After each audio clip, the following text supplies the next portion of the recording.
ایک اور سوال ہے قتل خطا کے بارے میں، جو کفارے کی بات کی گئی تھی، 2 مہینے کے مسلسل ہو گئے. جی ہاں. اس پہ خواتین کے لیے تو یہ گنجائش ہے کہ ان کو جو مینسٹرل سائیکل بنتی وہ ہوتا ہے، اس میں تو وہ اجازت ہوگی کہ وہ کنٹینیوٹی میں رہیں گی.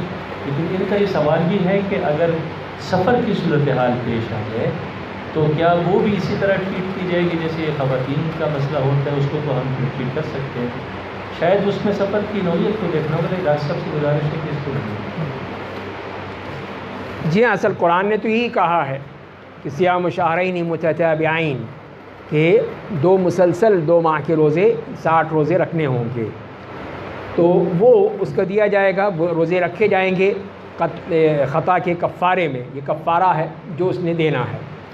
اب سوال یہی پیدا ہوتا ہے کہ اس میں استثناءات، تو اس میں ایک استثناء وہی ہے کہ خواتین کی جو اپنی ایک خاص ضرورت ہے اس کے تحت، تو ظاہر ایک مجبوری ہے، مجبوری کے تحت وہ روزے نہیں رکھ سکتی. اگر ان سے قتل خطا ہوا ہے تو وہ پھر ظاہر روزے نہیں رکھ سکیں گی، لیکن وہ تسلسل نہیں ٹوٹے گا، تسلسل باقی رہے گا.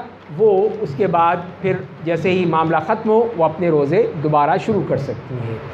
تو یہ تو اس معاملے میں. دوسرا جو ہے، جہاں تک کہ سفر کا معاملہ ہے، تو ایک تو یہ ہے کہ سفر میں روزہ رکھا جا سکتا ہے.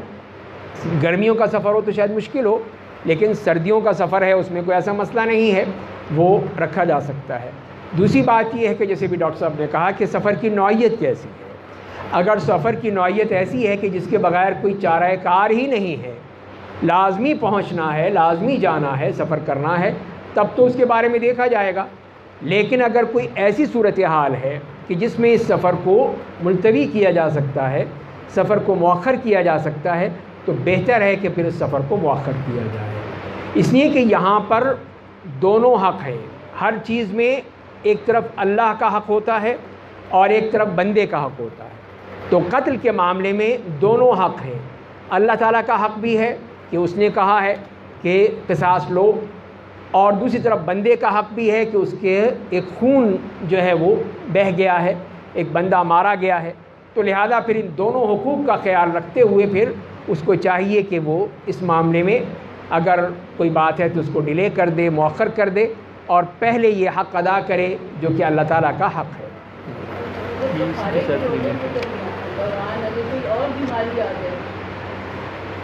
وہ تو یہی ہے، وہ تو مجبوری ہے، مجبوری کا معاملہ ہے. ظاہر مجبور میں تو کوئی مسئلہ نہیں ہے. ایسی کوئی مجبوری آ جاتی ہے، بیماری ہے، تکلیف ہے، حادثہ ہے، کوئی آ جاتا ہے تو اس میں کوئی حرج نہیں ہے.